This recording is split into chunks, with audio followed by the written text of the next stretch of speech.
Devotional paths to the divine, यानी कि क्या करना है, हमें पाथ अपनाना है जो हमें भगवान तक ले जाए। समझ गए ना? तो देखो, अब हल्ला नहीं करना है, स्टूडेंट्स को बढ़िया समझना है।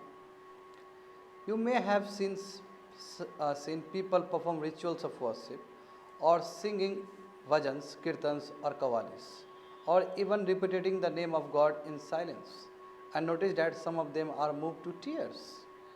Such intense devotion or love of God is legacy of various kinds of bhakti and Sufi movements that have evolved since the 8th century. क्या गजब का लिखा है पैराग्राफ। तुम लोग कई देखते होगे, कई लोग को देखते होगे कि रिचुअल्स परफॉर्म कर रहा है, भक्ति भाव में डूबा हुआ है, मंडपा में पूरा पूजा पाठ हो रहा है, ये यजनास हो रहा है। यजना समझते हो ना, हवन कुंड वाला काम हो रहा है। या कई लोग भजन गा रहे हैं, मधुबन में राधिका नाची थी, कीर्तन भी हो रहा है, झाल बजा रहे हो बैठ के, कव्वाली हो रहा है, सुन रहे हो, भगवान के लिए, अल्लाह के लिए कव्वाली हो रहा है, मोहम्मद के लिए कव्वाली हो रहा है। और कई लोग को देखते हो नाम सिमरन है ना, नाम सिमरन मतलब जो गुरुद्वारा सब में होता है, नाम लिया जा रहा है गुरु नानक का, या फिर बुद्ध का भी मंत्र होता है। तो ऐसे तुम देखते हो, और वो लोग एकदम साइलेंस में खुदा को याद कर रहे हैं, और आंख से आंसू निकल रहा है। बताओ, आंख से आंसू निकल रहा है। तो क्या ये चीज़ तुमको जो दिखता है, इस तरह का इंटेंस जो लव दिखता है, और जो कि तुमको टीयर के रूप में दिखता है, ये एक दिन का प्रोडक्ट थोड़ी है, ये 8th सेंचुरी का प्रोडक्ट है। तब से आ रहा है ये चीज़।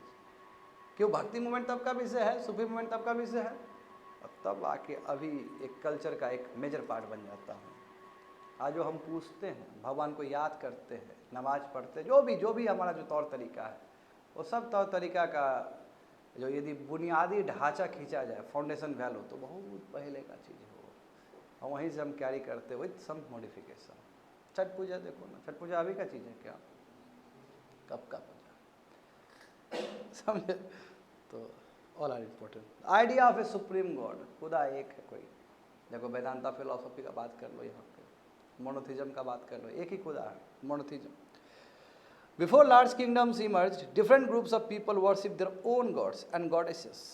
As people were brought together through the growth of towns, trade and empires, new ideas began to develop. क्या बोला जा रहा है कि किंगडम, बड़े बड़े किंगडम इमर्ज होने से पहले भी अलग अलग ग्रुप ऑफ पीपल होते थे, अलग अलग लोग होते थे, ठीक है, वो अपना ही देवी देवता को पूजते थे। देखो वैदिक एज देखो ना, वैदिक एज में ट्राइबल्स लोग है ना, जो नेचर का वर्शिप किया जा रहा है उस समय। वैदिक एज जानते हो, मैं डेट बिल्कुल नहीं बताना चाहूँगा, 6 में बता चुका हूँ, ठीक है। और चूँकि जब पीपल साथ में आना शुरू कर दिए, because of the development of towns, cities, trade, empire, तो वो नए आइडियाज सब और डेवलप होना शुरू हो गया। The idea that all living things pass through countless cycles of birth and rebirth, performing good deeds and bad come to be widely accepted. और यहाँ पे बात हो गया कर्मा का, कि जो अच्छा आदमी काम करेगा उसको अच्छा मिलेगा फल। और यहाँ पे रीबर्थ होता है, पुण्य जन्म भी होता है। तब तक ये पुण्य जन्म का, या फिर ये जो 84 लाख योनि का जो बात करते हैं हम लोग हिंदुइज्म में, ये तब तक उस लूप में रहोगे जब तक तुम अच्छा काम ना कर जाओ, अदरवाइज फिर आदमी बनते रहेगा या फिर पशु बनते रहेगा। तो इस तरह का जो फिलोसॉफी है, ये सब सोसाइटी में आना शुरू हो गया। Similarly the idea that all human beings are not equal even at birth gain ground during this period. और यही वो वक्त है जहाँ पे कहा जाता है कि जो भी आदमी जन्मा है वो इक्वल हो ही नहीं सकता है। यदि ब्राह्मण में जन्मा है तो ब्राह्मण वाला आदमी स्ट्रांग है, यदि क्षत्रिय में जन्मा है तो क्षत्रिय वाला 2nd क्लास आता है, यदि वैश्य में जन्मा है तो 3rd क्लास आता है, यदि शूद्र में जन्मा है तो उसका बेड़ा गर्क है। बताओ, तुमने कोई मेरिट का बात ही नहीं समझा, यहाँ पे तुमने कास्ट सिस्टम, वर्णा सिस्टम चला दिया, और वो वाइडली एक्सेप्टेड है। बात समझो। The believe that the social privilege came from birth. देखो यहाँ पे ये बिलीव, विश्वास कायम हुआ कि जो सोशल प्रिविलेज मिलेगा, जो आपको इज्जत मिलेगा सोसाइटी में, वो केवल आपके बर्थ से ही मिल सकता है। यदि आप नोबल के घर में जन्म ले रहे हो, क्षत्रिय घर में जन्म ले रहे हो, तो आप भी क्षत्रिय बनोगे, आपका भी बहुत इज्जत होगा। और ब्राह्मण के घर में जन्म ले रहे हो तो ब्राह्मण बनोगे तो आपका बहुत इज्जत होने वाला है, जिसको हाई कास्ट कहा जाता है। क्यों? क्योंकि हाई कास्ट इसलिए क्योंकि वो लर्नड टेक्स्ट, वो पढ़ते हैं चीज़ों को, और ब्राह्मण है, ज्ञानी और त्यागी है। ये परिभाषा था उस समय का, समझे? तो मैं हर समय बोलता हूँ, ज्ञानी और त्यागी कोई भी हो सकता है अपने मेहनत से। तो many people were uneasy with such idea. बहुत सारे लोग को ये खटका, ऐसे कैसे हो सकता है? कि क्षत्रिय घर में जन्मेंगे तो क्षत्रिय होगा और हमको सोशल स्टेटस मिलेगा, जबकि हम दिन भर पीते रहेंगे दारू तो फिर भी हमको मिलेगा। ऐसा तो नहीं होना चाहिए। बात समझ में आ रहा है क्या बोल रहे हैं? तो कई लोगों ने नहीं खटका ये चीज़, स्पेशली नीचे वाले जो कास्ट वर्ना सिस्टम में थे, वैश्या को वैश्या बोल रहा है पूरा इकोनॉमी चलाने वाले हम हैं, और जब इज्जत का बात होगा तो लूट लेता है ये दोनों ऊपर का क्लास का। क्या करेंगे हम? तो बगल में बैठे हो बुद्धा बोला आओ बाबू यहाँ पे, हम किस लिए आए हैं, आ जाओ। सब दौड़ते हुए चला जाएगा महावीर के पक्ष में और बुद्ध के पक्ष में, समझे? तो बुद्ध रिलीजन से भी बड़ा क्या है? सोशल चेंज है। वही आज हम तुम लोगों को सुबह बता रहे थे। तो मैनी पीपल, बहुत अच्छा नहीं लगा इस तरह का आइडियाज, समझ रहे हो किस तरह का आइडियाज? इसलिए क्या किए? बुद्ध का जो टीचिंग है, जैनास का जो टीचिंग है, महावीर वर्धमान महावीर का जो टीचिंग है, उसकी तरफ अट्रैक्ट हो गए। According to which it was possible to overcome social differences and break the cycle of rebirth through personal effort. यानी कि जो रीबर्थ है कि यानी कि आज तो शूद्र है, हम शूद्र इसलिए जन्मे हैं कि पिछले जन्म में कोई खराब काम किए होंगे इसलिए शूद्र में जन्मे होंगे। हम चंडेला से इसलिए बने क्योंकि हम पिछले जन्म में खराब काम किए होंगे इसलिए ऐसा हो गए। तो इस तरह का जो झूठों का ये फालतू का जो चीज़ है ना, इसे हटने के लिए अब हम किसका शरण लेने वाले हैं? बुद्धिज्म का। हम जैनिज्म का शरण लेंगे। तो ये कास्ट रिजिडिटी उस समय का जो दिक्कत था उस चीज़ को दिखाता है। समझ में आ रहा है? तो अदर्स फेल अट्रैक्टेड, और बहुत सारे तो सुप्रीम गॉड की तरफ अट्रैक्टेड हो गए, which could deliver humans from such bondage if approach with devotion.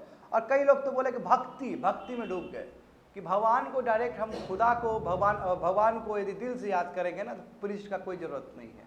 सबसे बेस्ट तरीका ये, अभी भी देखते हो भागवत गीता कहीं पे होता है व्यासपीठ से, लोग अद्भुत उठ जाते हैं और ताली मारना शुरू कर जाते हैं। जानते हो वो नज़ारा भी अद्भुत नज़ारा होता है, आध्यात्मिक नज़ारा है, वो देख के मज़ा आ जाता है। बट तुमको उस नज़र से देखना पड़ेगा। अब कहीं अब स्टेप में कुछ हुआ, फॉल्ट हुआ तो हंस दोगे तो वो बात अलग है, बट उस समय का उसका इंटेंस देखो, उसका इमोशन देखो। उसको नहीं आ रहा है स्टेप, बट उसका शरीर छोड़ चुका है, उसके बस में नहीं है शरीर। ये मस्त होता है। ये बाराती डांस से कई गुना ज़्यादा अच्छा डांस होता है। बाराती डांस में तो जान ही रहे, एक सेंटर ऑफ अट्रैक्शन बताए थे तुम लोग को। कौशिक को अनुभव है इस चीज़ का, है ना? नहीं अनुभव है तुमको? बाराती डांस का बोल रहे हैं, बताओ। तो भी था बाराती डांस में कितना लोग को तुम पेशेंट बना दिया था मार के। मजाक कर रहे हैं, डोंट वरी।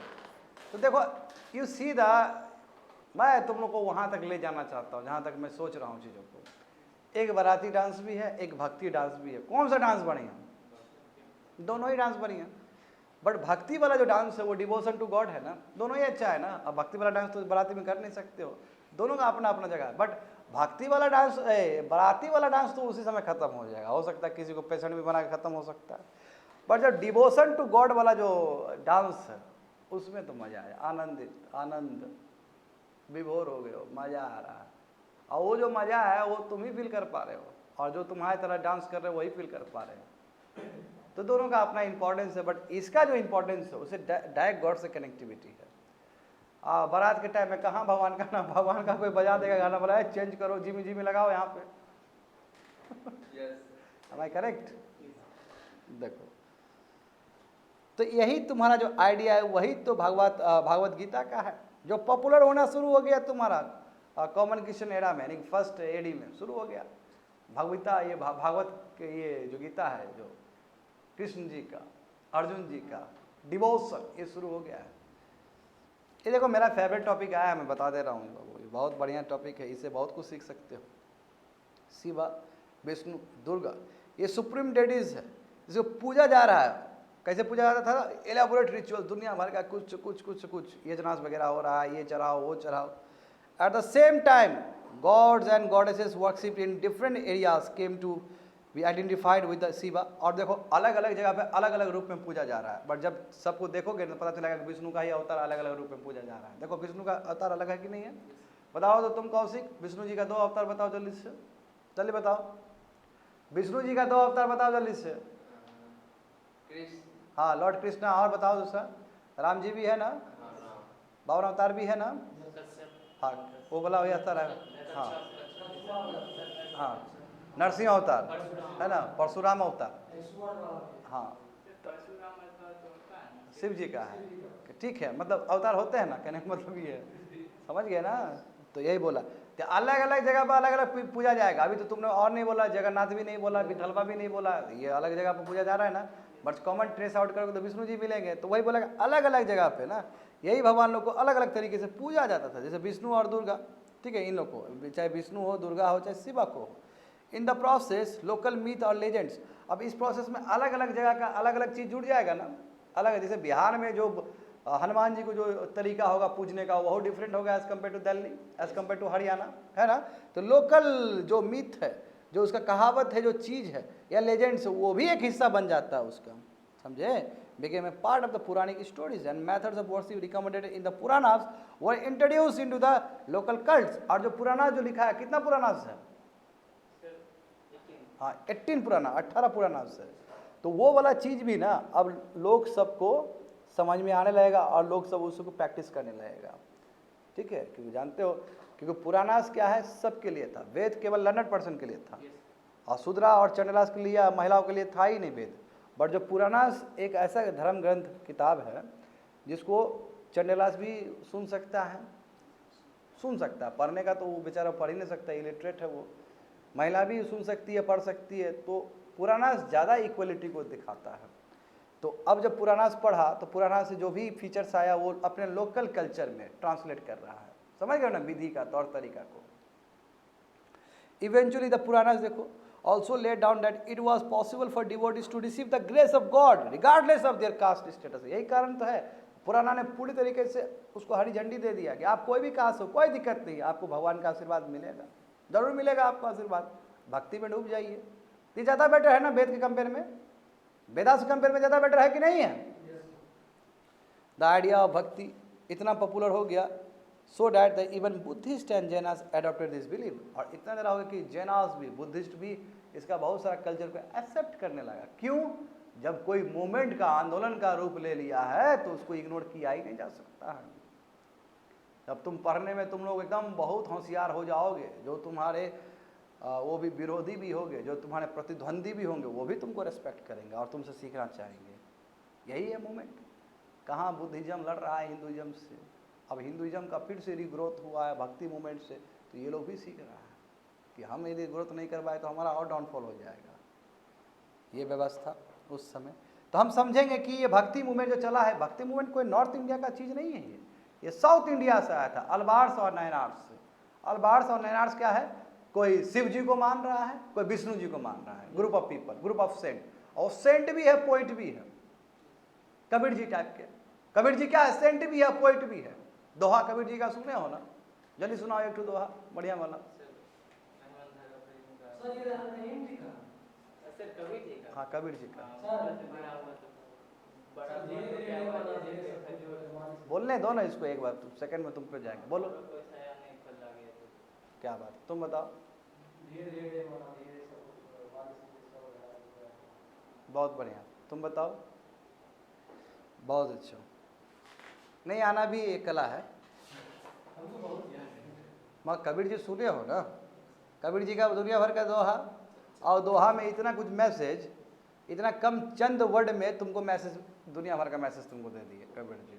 इसलिए कबीर जी अभी भी बहुत सारे JNU प्रोफेसर के लिए ना रिसर्च का विषय रहता है। ऐसी वाणी बोलियो, बलिहारी गुरु बताए क्या है इसका मतलब?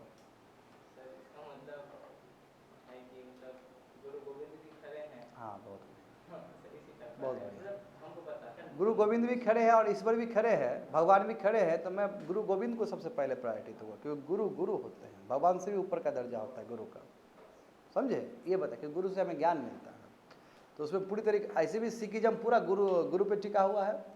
गुरु नानक देव, देखो गुरु खुद गुरु नाम है, गुरु गोविंद सिंह, गुरु हरगोविंद सिंह, गुरु अर्जुन देव, गुरु नाम आता है बाबू। यहाँ पे समझो, द न्यू काइंड ऑफ भक्ति इन साउथ इंडिया, नयनार्स एंड अनवार्स क्या है? 7th से लेके 9th सेंचुरी तक हमको देखने को मिला है कि न्यू रिलीजियस मूवमेंट क्रिएट हुआ है साउथ इंडिया में। गजब गजब का रिलीजियस मूवमेंट क्रिएट हुआ है। जैसे एग्जांपल नयनार्स, नयनार्स कौन है? जो शिव के डिवोटी में डूब गया है, वो अब जा रहा है, भजन कीर्तन कर रहा है, लोगों को मोटिवेट कर रहा है, समझे। और अल्बार्स बिल्कुल हूबहू जो कि विष्णु के डिवोशन में खो चुका है, और सेंट है और सब पॉइंट भी है, समझे। वो केम फ्रॉम, अब देखो हर कास्ट से आए हैं ये लोग, चाहे अलवार्स हो नैनार्स हो, हर कास्ट से आए हैं। जो अनटचेबल जिसको कहते हैं, उस समय तमिलनाडु में पुलियार्स और पनारास, इस तरह का जो कम्युनिटी होते थे, जिसको वर्णा सिस्टम के हिसाब से कहा जाता कि अनटचेबल्स लोग हैं, ठीक है, यानी कि चंडलास लोग हैं। ऐसे लोग आके इतना बड़ा आंदोलन कर रहे हैं। दे वर शार्पली क्रिटिकल, और देखो ये बुद्धिस्ट और जैनस को लेके भी क्रिटिकल था कि नो, मज़ा नहीं आया बुद्धिस्ट और उसमें भी। और ये क्या बोल रहे कि हमको क्या करना चाहिए, हम पूरी तरीके से शिवा और विष्णु के अडेंट लव है हमारे अंदर, यानी कि हम बहुत ज़्यादा पूछते हैं उनको। And heroism as found in the Sangam literature में भी यही सब चीज़ के बारे में लिखा गया। संगम लिटरेचर जानते हो, है ना, तमिलनाडु का जो वहाँ पे हुआ था, early century of common era में बनाया गया था। एंड देखो वहाँ पे भक्ति का रस डाल दिया गया, भक्ति का वैल्यूज उसके अंदर डाल दिया गया, तो हिट करेगा ही करेगा। नैनार्स और अलवार्स देखो एक जगह से दूसरे जगह जा रहे हैं, गजब गजब का पोइम्स कंपोज कर रहे हैं अपने डेटीज के उसमें प्रेस करने के लिए, है ना, हमारे भगवान ईश्वर ये हमारे लोगों को प्रेरणा दे रहे हैं। विलेज जा रहे हैं, जहाँ विजिट कर रहे हैं वहाँ म्यूजिक चला रहे हैं। जैसे पहले गांव देहात में, तुम लोग कई बार बोल चुका हूँ, पहले गांव देहात में रामायण सब होता था, कितना मज़ा आता था देख के, है ना। तो वो भी तो एक तरह से आपको दे रहा है कि आपका कल्चर को जोड़ने का प्रयास कर रहा है कि देखिए हनुमान जी ये थे। और तुम लोग गौर करने वाली बात है, ये सुनो बच्चा लोग, ये तुम लोग चौंक जाएगा, या फिर तुम लोग रियलाइज़ किया है, जो हनुमान जी बनता था रामायण में, देखे हो कभी भी आँख से रामायण का एपिसोड सब गांव देहात में? तुम बने भी हो, तुम हनुमान जी बने भी हो, वेरी नाइस। मगर मैंने जो हनुमान जी को देखा स्टेज पे, नहीं मैं बिल्कुल मजाक नहीं करूँगा, मेरे भी गॉड है, हम भी बहुत पूजनीय मानते हैं उनको। मैंने क्या देखा है कि एक बार हमारे स्टेट में वहाँ पे सिक्किम में रामलीला हुआ था, एक ही बार रामलीला हुआ था, हम बहुत छोटे थे, इतने छोटे थे, तो बहुत क्यूरियोसिटी था क्या होता है। सब तो वो उसमें देख ही लिए मूवी सब में, वो जानते हैं एपिसोड आ गया। एक ठीक ठाक हटा खटा भी बोल सकते हो या फिर ठीक ठाक भी बोल सकते हो, वो हनुमान जी बने थे। हाँ, वो हनुमान जी को चाहिए तुम्हारा, है ना, पोर्ट्रे भी तो करना है। राम जी को यहाँ पे रख लिया और हनुमान जी को यहाँ, लक्ष्मण जी को यहाँ पर रख, उठ गया वो, उसके पास एक्स्ट्रा बल आ गया। ये देख के ऑडियंस ना पूरा हैरान हो गया कि ये कैसे संभव है, यानी कि वो पोर्ट्रेट ड्रामा में इस लेवल तक चीज़ों को ले गया ना, और बढ़िया से उठा के चल दिया वो, जो कि मतलब थोड़ा देर पहले लग रहा था कि ऐसा पॉसिबल नहीं हो सकता है कि, और हम लोग डर रहे थे, वहाँ पे जो ऑडियंस में बैठा हुआ था डर रहा था कहीं राम जी गिर गए नीचे, तो वो पीके वाला टाइप का बात हो जाएगा फिर, ठीक है ना, वो गलत चीज़ है, सब बिल्कुल नहीं दिखाना चाहिए, ठीक है। बट देखो तो भगवान जो ईश्वर जो डिवोशन है ना, वो आपको हेल्प करता है, डायरेक्ट हेल्प नहीं करे बट आपके मोरल को बूस्ट जरूर करता है ना। बढ़िया ऐसे करके उठा लिए इधर, और इसको भी उठा कर, दोनों उठा कर चल रहे हैं ऐसे करके। कैसे बढ़ गई, ये तो अनइमेजिनरी चीज़ है। मैं वही ना बोल रहा हूँ, ये करिश्मा है, ये सब चीज़ ये नॉर्मली नहीं होता है।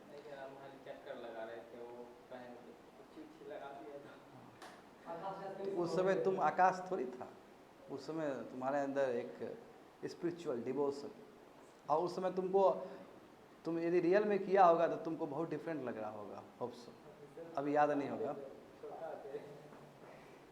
नैनार्स देखो, अब भूमिका अदा करना है, एक्टर यदि हनुमान जी का एक्टिंग कर रहा है तो उस समय के लिए तो हनुमान जी हो गए ना। देखते हो राम जी जो पहले एपिसोड में जो राम जी आते थे या कृष्ण जी आते थे, अभी भी उनको इतना भगवान ही माना जाता है उनको। हाँ, इंडस्ट्री में रोल ही नहीं मिला उनको, क्योंकि इतना बड़ा कद हो गया उनका, और जस्टिफाइड करना पड़ेगा रोल को तुमको।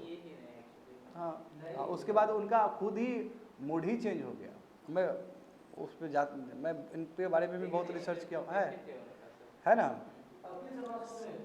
उसमें भी आए थे, और उनका एक टीवी भी है, वो मैं कृष्णा जी का बात कर रहा हूँ, जो कि उत्तराखंड में जाके तपस्या भी करने लगे बाद में जाके, माउंटेन में जाके, कृष्ण जी जो बने थे पहले। देखो तो नैनार्स और अलवार्स कौन होते हैं, क्या है इनका क्या रूप है। 63 नैनार्स थे। नैनार्स मतलब जो शिव जी को पूजा करने वाले हैं, अलग अलग कास्ट बैकग्राउंड से बिलोंग करते थे। कोई पॉटर्स था, पॉटर मतलब वो पॉटरी बनाने वाले लोग। कोई अनटचेबल था, जैसे वर्कर्स हो गए, पीजेंट्स, हंटर्स, सोल्जर्स, ब्राह्मणास और चिप्स, अलग अलग लोग भी थे इसमें शामिल। The best known among them was, अब 63 टाइप्स के नैनार्स जो थे उसमें सबसे जो बेस्ट था वो अपार था। उसके बाद समंदर, सुंदरन एंड मनिका वासागर, ये नीचे साउथ का नाम है। तो ये 4 जो है ना 63 में ये जो 4 सेक्ट है वो सबसे इम्पॉर्टेंट है इसका नायनार्स का।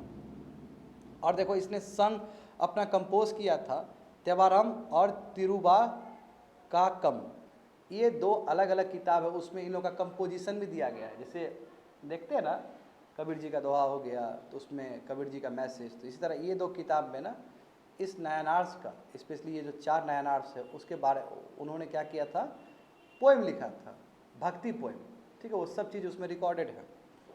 12 अल्बार्स भी थे, यानी कि वहाँ 63 नायनार्स हो गए। नायनार्स का मतलब ग्रुप है। अब 63 में 4 बहुत प्रमुख हो गए अल्बार्स वगैरह, समझ में आया, अपार समंदर ये वाला। और 12 अल्बार्स है जो कि किसको पूजेंगे, विष्णु जी को पूजेंगे, वो भी अलग अलग बैकग्राउंड से आए हैं। और उसमें जो सबसे इम्पॉर्टेंट जो है वो पेरियालवार है जो कि अंडाल की डॉटर है।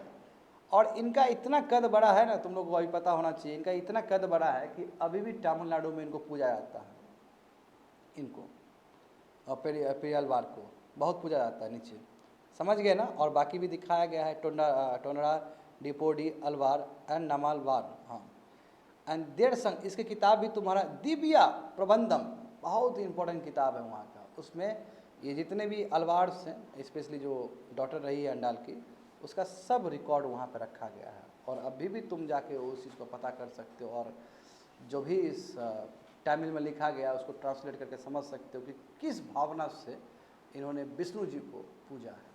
समझ में आ गया कौशिक क्या बोल रहे हैं।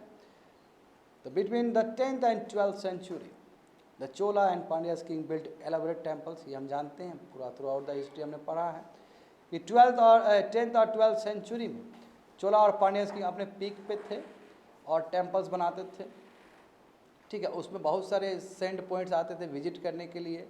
इससे एक लिंक बना, क्या लिंक बना तुम्हारा, किंगडम और इस तरह के जो सेंट है उसके बीच में एक नेक्सस बना।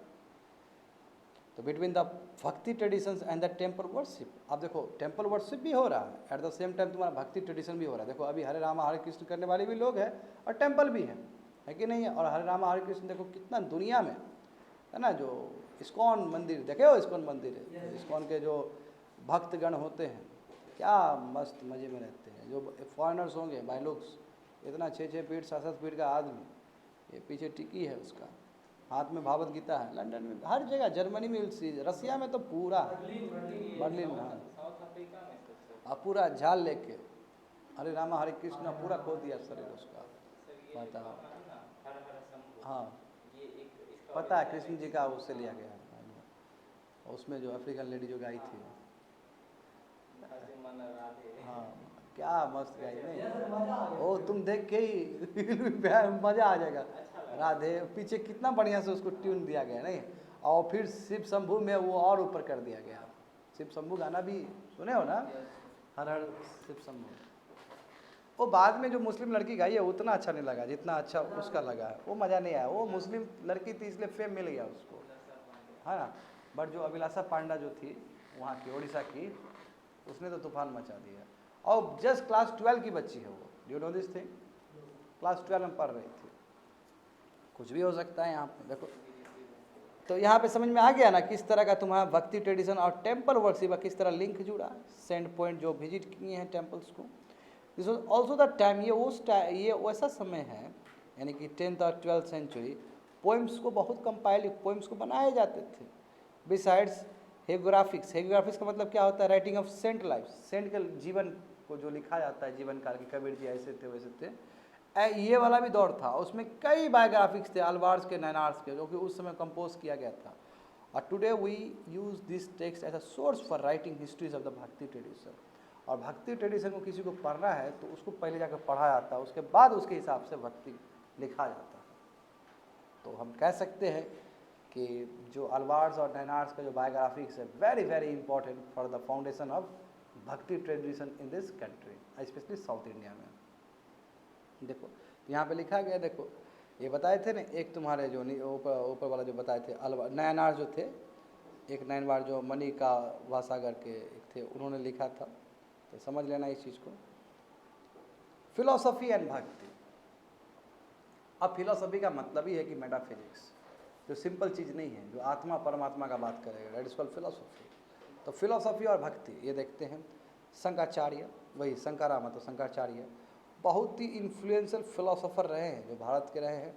जन्म हुआ उनका केरल में 8th सेंचुरी में, और बहुत बड़ा नाम है, देखो बहुत बड़ा ही नाम है बाबू, ठीक है। वो एडवोकेट रहे अद्वैतवाद का। अद्वैता मतलब क्या होता है? अद्वैता का मतलब क्या होता है?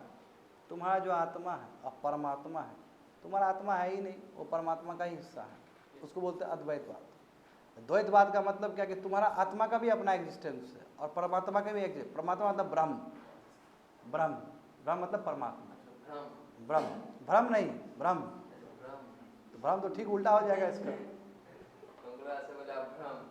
तुमको भ्रम था, ब्रह्म, ब्रह्म। तो ब्रह्म का मतलब है सुप्रीम गॉड। तो अद्वैतवाद का मतलब है कि एक ही कोई खुदा है और जो आपका आत्मा है कुछ नहीं, उसी का हिस्सा है, ठीक है। वो शंकराचार्य जो केरल में जन्मे थे 8th सेंचुरी में, वो इस तरह का फिलॉसफी फैला है। तो यहाँ से एक हिंदुइज्म और रिवाइव किया है। तो जो गढ़ बोलते हो ना भक्ति मूवमेंट का, तो इनका भी कंट्रीब्यूशन है।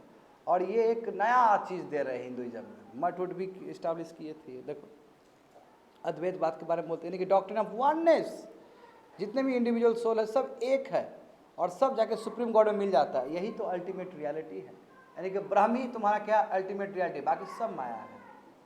जो भगवान है वही एक सत्य है, बाकी सब झूठ है। समझ गए? इस तरह का फिलॉसफी लेके चल रहे थे शंकराचार्य, जो केरल में जन्मे थे। कब? 8th सेंचुरी में।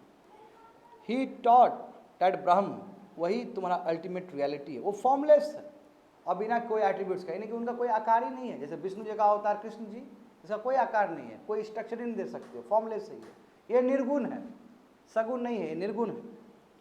ही compose the world around us to be in illusion और माया। क्या बोलते थे कि जितना भी इनको लगता था कि जितना भी दुनिया है वो माया वाला दुनिया है। हमको लग रहा है कि ऐसा है, मेरा कोई चचा है, मेरा कोई स्टूडेंट है, मेरा कोई भाई है, ये सब माया है। यही बोलते हैं ना, अभी भी सन्यासी लोग कहते हैं ना कि दुनिया तो एक मोह माया है, निकल जाओ, जितना जल्दी निकलोगे उतना जल्दी ठीक हो जाओगे। ठीक है, मैं क्या करोगे, माया में फंस गए तो फंस गए। अब और प्रीच करते थे, यानी कि टीच करते थे शंकराचार्य कि रिनाउंसिएशन ऑफ द वर्ल्ड, दुनिया को छोड़ दो, यानी कि दुनिया का जो माया है उसको छोड़ दो और ऐसा पाथ पे चलो, पाथ ऑफ नॉलेज पे चलो, ताकि जो ब्रह्म है उसके नॉलेज को तुम ले सकते हो, ब्रह्म है क्या, और तुमको इस तरह मोक्ष मिल जाएगा। You will achieve your salvation, तुमको वैकुंठ की प्राप्ति हो जाएगी। मोक्ष को वैकुंठ भी कहा जाता है ना हिंदी में। देखो रामानुजा, उसके बाद आए दूसरा बड़ा बड़ा आदमी है, बच्चा लोग, कभी गलती से भी नहीं भूलना है नाम इसका, इन लोग का बहुत बड़ा। यूपीएससी वाले जो विद्यार्थी हो बाबू, तुम लोग तो और ज़्यादा ही फोकस करो, क्योंकि इनके बारे में अलग से तुम लोग को बताना है। नितिन सिंघानिया से पढ़े हो, भक्ति मूवमेंट में आए थे,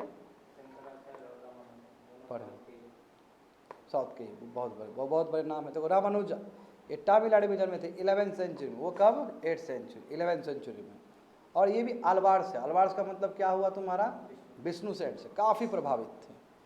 तो ये क्या समझते थे कि means the best means of attaining salvation was through intense devotion to Vishnu, यानी कि विष्णु जी को एकदम इंटेंस डिवोटी बन जाओ उनका, उनको पूजो तो तुमको सेल्वेशन मिल जाएगा। यानी कि पूरा भक्ति का बात है इसमें। विष्णु इन हिज ग्रेस, यानी कि विष्णु जी के दुआ से डिवोटी को वो मिल जाएगा, वो यूनियन मिल जाएगा। यानी कि विष्णु जी क्या है? पूरा ब्रह्म है, ठीक है, ब्रह्म है, और उनसे तुम जुड़ जाओगे तो तुम्हारा मोक्ष मिल गया तुमको। जैसे देखते हो ना, हर एपिसोड में दिखाया जाता है कि जब कोई मर गया, रावण मर गया, तो उसका आत्मा जाके विष्णु जी के अंदर चला गया। दिखाया जाता है कि नहीं दिखाया जाता है? जब भगवान मारे, कोई मरा तो उसका आत्मा जाके चला गया उसके अंदर, क्योंकि वो चाहता था कि हमको मोक्ष मिले। और हमको मोक्ष तभी मिल सकता है जब राम जी जैसा टाइप के भगवान, लॉर्ड कृष्णा टाइप के भगवान उसको मारेगा तो आराम से। बिल्कुल है, विष्णु इन इसके, हाँ समझ गए। ही प्रोपोनेड डॉक्ट्रिन, देखो इन्होंने जो डॉक्ट्रिन किया था वो विशिष्ट अद्वैतवाद था, समझे, a qualified oneness in that soul even when united with the supreme god remain distinct. Soul का भी अपना एग्जिस्टेंस है, और हाँ ये अलग बात है कि दोनों मिल जाता है। आदमी मर जाएगा या आदमी को वैकुंठ का प्राप्ति हो जाएगा, सेल्वेशन मिल जाएगा, तो ये आत्मा जो है वो परमात्मा में मिल गया, ब्रह्म में मिल गया। उसके बाद भी इसका भी एग्जिस्टेंस है, इसका भी एग्जिस्टेंस है। यानी कि ये तुम्हारा डुअलिज्म कहा जाता है इसको, समझे। रामानुजा का जो डॉक्ट्रिन है, greatly inspired the new strand of bhakti, यानी कि जो नया भक्ति ट्रेडिशन आ रहा है उसको बहुत प्रभावित किया। और ये बाद में नॉर्थ इंडिया में भी, नॉर्थ इंडिया में जो आने क्योंकि साउथ इंडिया से उठा नॉर्थ इंडिया में, तो नॉर्थ इंडिया में क्योंकि जानते हो नॉर्थ इंडिया में खाली विष्णु जी है। भक्ति का बात करो शिव जी भी नहीं गए वहाँ पे, भक्ति में केवल कृष्ण जी है कि नहीं बाबू, कृष्ण जी। हम अभी जस्ट बोल रहे कि भागवत गीता में, भागवत गीता किसके लिए है बताओ तो, विष्णु जी के लिए है, लॉर्ड कृष्णा के लिए है। तो ये तो गजब का रूप लिया है नॉर्थ इंडिया में जाके। कबीर चलो कबीर अलग सेक्ट में आते हैं, ये देख लो ना मीराबाई। हाँ तो बासावना का देखो, बासावना के बारे में तुम लोग कई बार मैं क्लास में बोल चुका हूँ। वीरासविज्म बासावना का, बासावना देखो कन्नड़ सोशल रिफॉर्मर थे, यानी कर्नाटका के थे।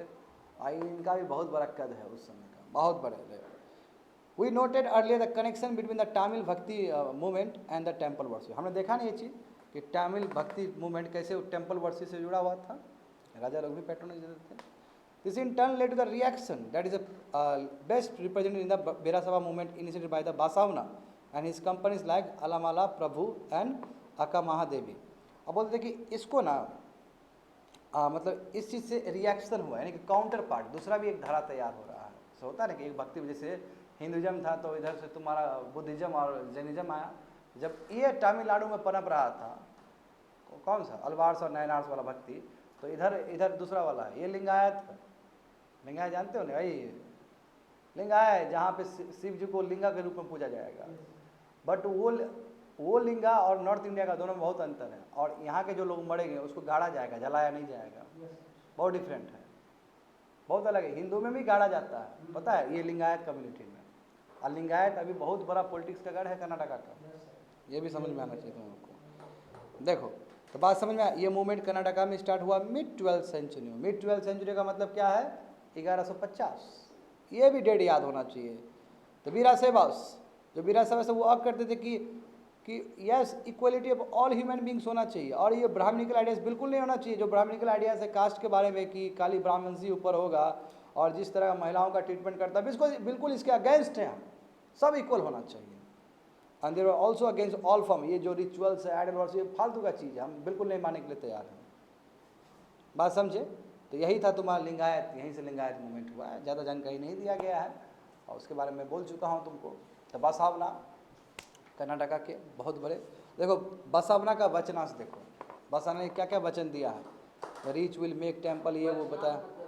वचन मतलब तुम्हारा जैसे हम बोल रहे हैं ना, ये वचन हुआ। हाँ प्रॉमिस भी बोल सकते हो या फिर सेइंग्स भी कह सकते हो, ठीक है। अब देखो यहाँ पे दिखाया गया है सेंट ऑफ महाराष्ट्र। महाराष्ट्र में भी देखो, महाराष्ट्र एक नाथ है ना, बहुत बड़ा नाम है जी, गणेश्वर नाम है, नामदेव है, एक नाथ है, तुकाराम है, क्या नहीं है। अभिथलवा का पूजा होगा वहाँ पे, अभिथलवा और कुछ नहीं, विष्णु जी का ही एक अवतार है। तो 13th सेंचुरी से लेकर 17th सेंचुरी देखोगे तो महाराष्ट्र में बहुत सारे सेंट पॉइंट्स हुए हैं। सेंट भी पॉइंट्स भी, समझ में आ रहा है, वही आदमी है जो कि मराठी सिंपल मराठी में गाते थे, लोगों को इंस्पायर करते थे। जो मोस्ट इंपॉर्टेंट फिलोसोफर रहे, जो मोस्ट इंपॉर्टेंट तुम्हारा सेंट रहे हैं, वो तुम्हारा धनेश्वर है, जिसको ज्ञानेश्वर भी कह सकते हो, नामदेव है, एक नाथ है, तुकाराम है, और महिलाएं भी थी उसमें, सुकुबाई है। एंड द फैमिली ऑफ चोकामेला, चोकामेला का फैमिली भी तुम्हारा बहुत इंपॉर्टेंट कंट्रीब्यूशन किया है भक्ति मूवमेंट महाराष्ट्र में। और देखो कहाँ से आते थे, ये अनटचेबल महर कास्ट से आते थे, जहाँ से बी आर अम्बेडकर भी आते थे, ठीक है। तो देखो ये एक तरह से क्रांति है उस समय के लिए। दिस रीजनल ट्रेडिशन ऑफ भक्ति, ये पूरी तरीके से फोकस करता था विथलबा पे, वो भी एक विष्णु का ही फॉर्म है, बताया गया ना वहाँ पे। और ये टेम्पल कहाँ, बंदरपुर, वहाँ का महाराष्ट्र का एरिया, उस जगह पे टेम्पल था।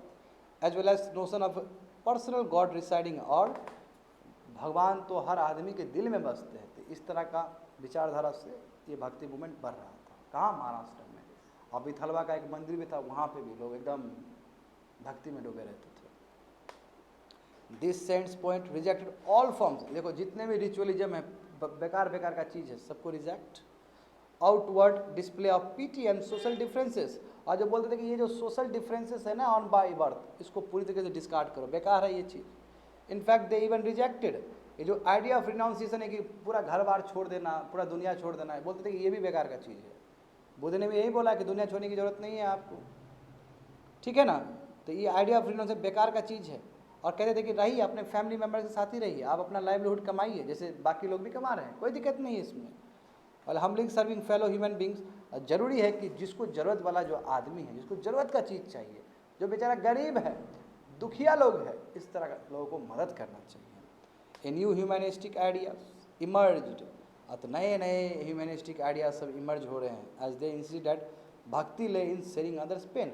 अब भक्तियों की नया चीज़ जुड़ रहा है इसमें जुड़ रहा है कि भक्ति का मतलब होता है कि दूसरे का पेन को शेयर करना, यानी कि दूसरा जो दुख में है उसको कुछ ऐसा चीज़ दो कि वो थोड़ा सुख में कन्वर्ट हो जाए।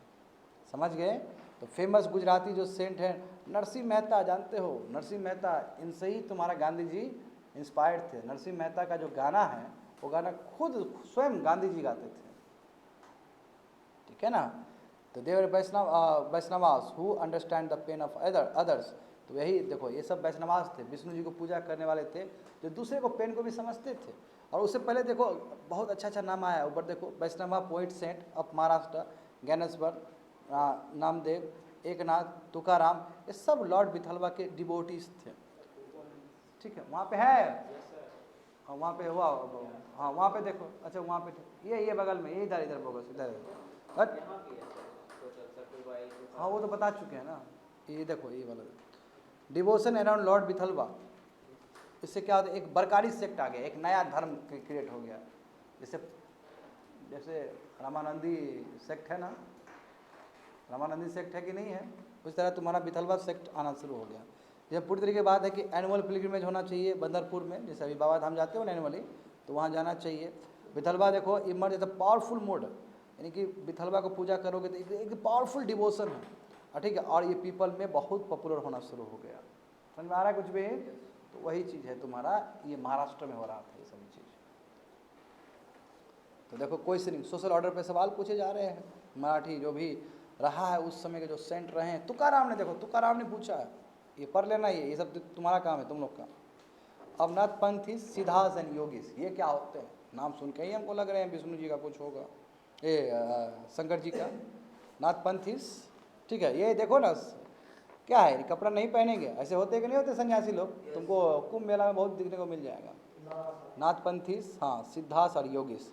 ए number of religious group that emerge during this period criticise the ritual, ऐसे बहुत सारे रिलीजियस ग्रुप हुए जो आए हैं इस समय, वही 12th 13th century 14th century के आसपास, जिसने बहुत क्रिटिसाइज किया क्या होता है रिचुअल, ये क्या होता है कन्वेंशनल रिलीजन, बिल्कुल मानने के लिए तैयार नहीं है, क्या होता है सोशल ऑर्डर, समझे ना। तो ये पसंद नहीं था इन लोगों का, जो ब्राह्मण का जो कल्चर था बिल्कुल पसंद नहीं था। यूजिंग सिंपल और लॉजिकल आर्गूमेंट, सही बात है ना, हम लॉजिक करेंगे समझ में आ जाएगा ना। जैसे बिल्ली रास्ता काटा, क्या लॉजिक है कि वो असगुन हो गया, वो अनलक्की हो गया, क्या है, कुछ लॉजिक है, कुछ लॉजिक नहीं है, फालतू का। सर अगर कोई पंडित श्राप दे देता है आज के टाइम पे तो क्या, कुछ नहीं बाबू, तुम्हारा भला ही होगा, कुछ दिक्कत नहीं होगा।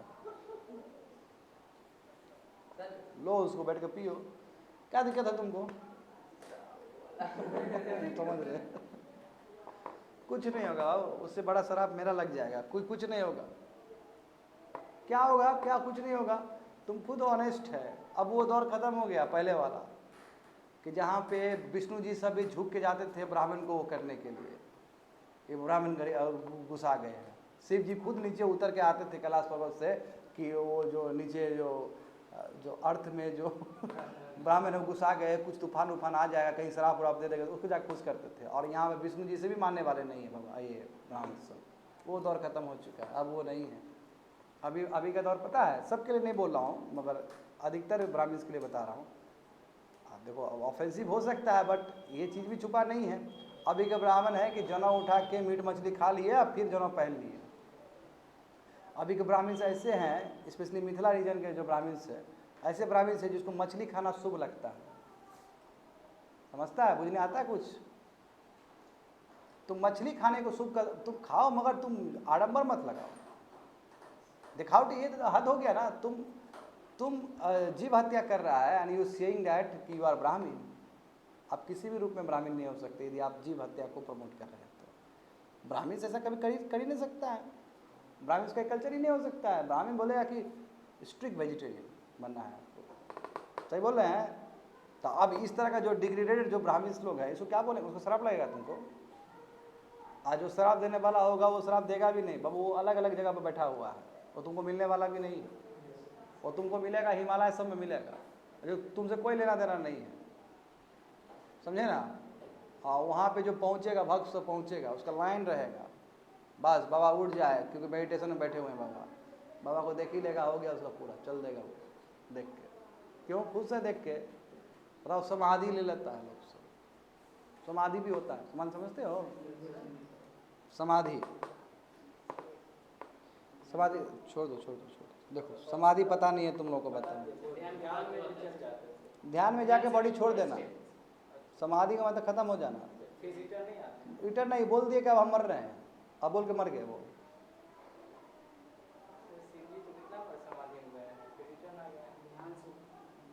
एक अलग लेवल पे चले जाना, वो दूसरा समाधि है। एक समाधि लेने का मतलब होता है कि अपने बॉडी को त्याग देना, ये भी एक समाधि है। हाँ, त्याग देना। कितना कंट्रोल है बॉडी पे, कितना कंट्रोल है समाधि में।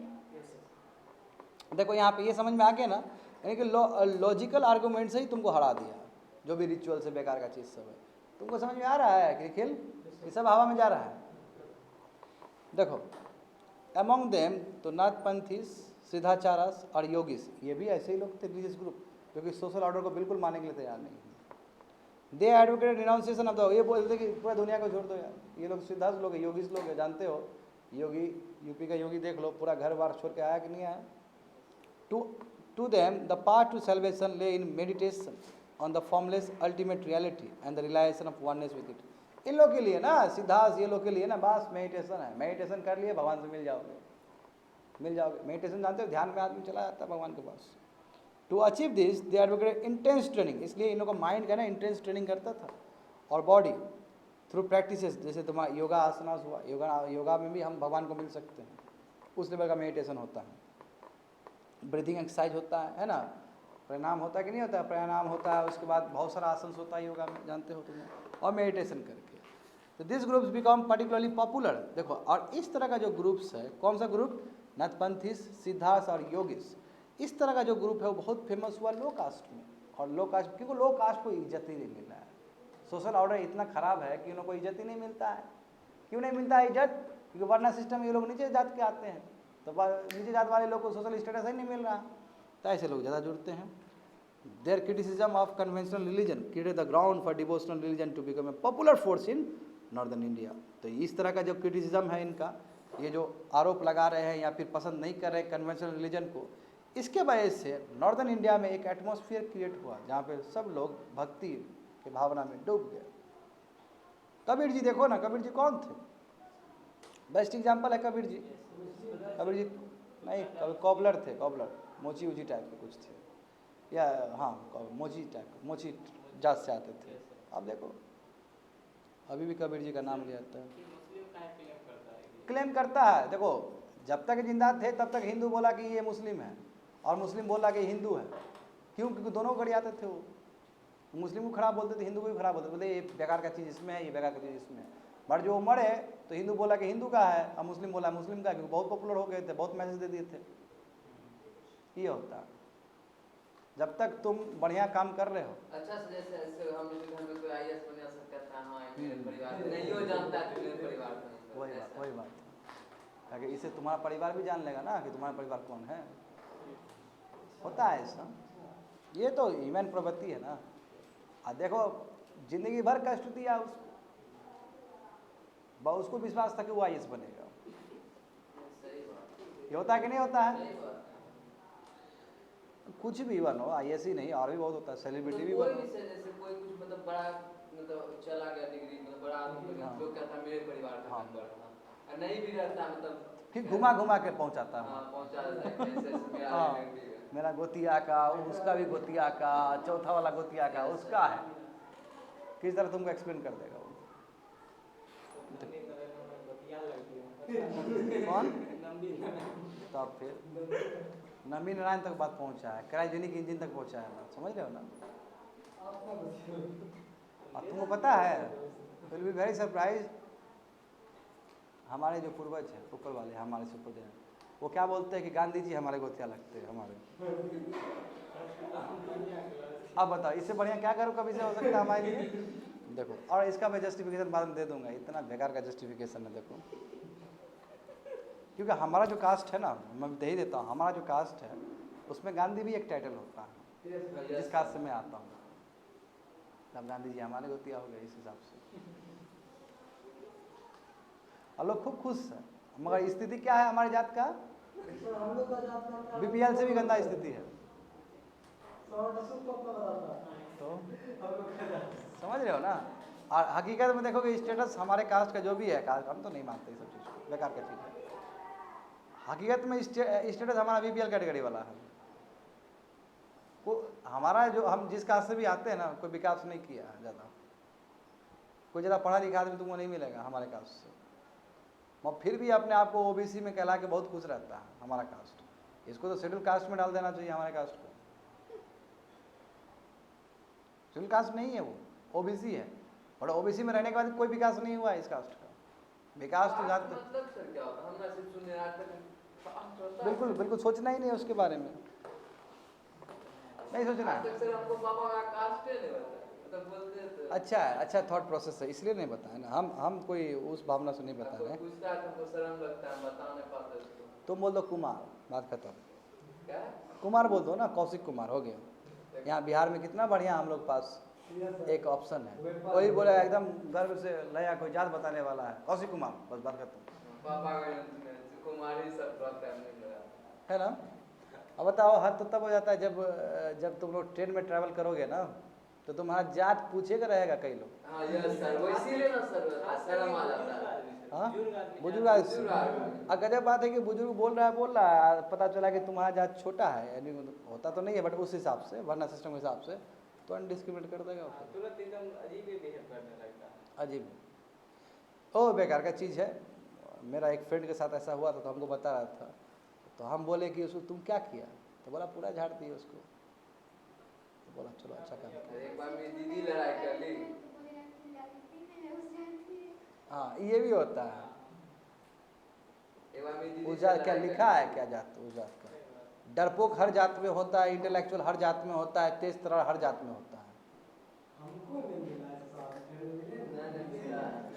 नहीं सबको नहीं, क्यों मिलेगा सबको, क्यों मिलेगा सर सबको। कुछ भी मतलब ना, 4 गो बूढ़ा था, लड़की बारे में इतना बोला था, मतलब मेरी दीदी साथ में ट्रैवल झाड़ी है ना लाके, मतलब बोले बच्चे के लिए बने लड़की 12 साल शादी का लड़की देख के ना कपड़ा पहने चाहिए, झाड़ी है ना मेरी दीदी, बुढ़ा सोच रहा है किससे पाता सही सही तो की है, तुम्हारी दीदी ने बहुत सही किया। देखो चलो अच्छा बात है, तुम लोग इस चीज़ को इतना रिलेट कर पा रहे हो, मतलब इस चीज़ को नहीं बट जो भी सोसाइटी का जो कॉज है उसको इतना समझ पा रहे हो, विच इज़ वेरी गुड। देखो साइंस जो पढ़ाई है ना, वो कभी दिमाग नहीं खोलता है, वो कभी ब्रेन नहीं खोलेगा, मतलब टेक्निकल जो चीज़ है वो आपको एक ही डोमेन में रखेगा, बट जितने भी सोशल सब्जेक्ट्स है वो आपका ब्रेन को डेवलप करता है, उसमें सोचने का ताकत आता है, समझे। तो इस्लाम और सूफीज़म पढ़ लेते हैं, क्योंकि अब बहुत सारा है, कल बताएंगे और भी। हाँ 2 बज गया है, तो यस थोड़ा सा देख लेता हूँ मैं हल्का सा, ओनली वन पैराग्राफ, ऐसे छोड़ेंगे, अभी भाषणबाजी बहुत हो गया है, थोड़ा सा ही करते हैं। Islam and Sufism, saints had much in common with the Sufis, and so much that it is believed that they adopted many ideas of each other. The Sufis were Muslim mystics. They rejected outward religiosity and emphasized love and devotion to God and compassion towards all fellow human beings. देखो ये भी है कि Sufis का यदि बात करोगे और हिंदू सेंट्स का बात करोगे बहुत कॉमन है, ये भी तो बात करते करते दरगाह सिस्टम बना दिए। दरगाह में भी तो इतना जो फालतू का जो उलेमास का जो एक प्रकोप था, जैसे यहाँ पे प्रीस्ट का दिक्कत है तो वहाँ पे उलेमा का दिक्कत है, मौलवी साहब सबका दिक्कत है, ठीक है ना। तो इन लोगों का जो वर्चस्व था वो वर्चस्व ख़त्म करके ना सिंपल बना दिया कि करो भगवान खुदा को याद करो, अच्छा काम करो, हो गया, भगवान मिल गए, इतना क्या है। तो अच्छा इसमें पूरी तरीके से कंपैशन था कि जितने भी ह्यूमन बीइंग हैं सबके तरफ कंपैशन रखो, लव रखो। तो it is like a parallel movement, भक्ति मूवमेंट और सूफी मूवमेंट एक साथ चला है। तो भक्ति मूवमेंट आपके हिंदू के लिए चला है और सूफी मूवमेंट आपका मुस्लिम के लिए चला है, इस्लाम के लिए चला है, but this A close relation, कई चीज़ इधर भी है, कई चीज़ इधर भी है, इधर का चीज़ इधर गया है। जैसे कबीर जी का बहुत सारा दोहा तुम्हारा आदि ग्रंथ में भी लिखा गया है, कबीर जी का। तो एक्सचेंज आइडियाज़ था और ये अच्छी बात है। और eight the same time Hindu लोग, देखो हिंदू लोग भक्ति मूवमेंट को तो एक्सेप्ट किए ही किए, सूफी मूवमेंट को भी एक्सेप्ट किया है हिंदू ने। यही कारण है कि अभी भी हम दरगाह पे जाके चादर चढ़ाते हैं। कुछ हो जाता है तो पीर बाबा से मिलने जाते हैं, नहीं जाते हो? हिंदू लोग अभी भी जाता है और हिंदू लोग मज़ार पे माथा भी टेकता है। ये सब फूट गया। तो कहने का मतलब कि जो मुसलमान जो इज्जत नहीं देता है दरगाह को, उससे कई गुना ज़्यादा हिंदू खुद दरगाह को देता है। रियल बता रहा हूँ मैं ये चीज़। और इसका पता है, इसका जो रीज़न है, सटीक रीज़न है पैरेलल होने का। तो हमारे अंदर भक्ति का बहुत था। अब बट देखो वहाबिज़म का बात करोगे, फिर इस्लाम का जो सुन्नी है, सुन्नी बिल्कुल पसंद नहीं करता। That's it for today's class, will see tomorrow.